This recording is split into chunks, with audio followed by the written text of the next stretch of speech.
நான் கொஞ்சம் போய் விளையாடிட்டு வர்றேன். விளையாடிட்டு வரேனா? நான் 5ஆம் கிளாஸ் படிக்கும் போது 5th ஸ்டாண்டர்ட் படிச்சேன்.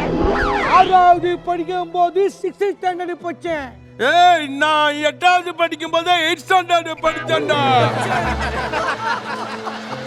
2 பேரும் இவ்வளவு படிச்ச அறிவு வரல, படிப்பை நிறுத்தி இருக்கணும்.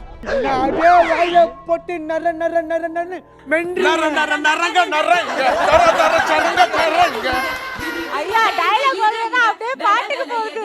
நான்லாம் பன் பிராக் ரவியை அச்சி கொண்டவன். நான்லாம் பட்டாசு பாலிய இது பண்ணுவேன். போட்டாங்க. ஏய் நான் அப்படியே காலி பண்றேன். அங்க போடா, ரவுடிட்ட மோதுடா. ஏய் சுட்டி வச்சுக்கிறேன் பாத்தியா போட. ஒரு சின்ன ஃபன், அவ்வளவுதான். சின்ன ஃபன் தான். தாலி கேட்ட தாலி இருக்கிறவர் வந்திருக்காரு.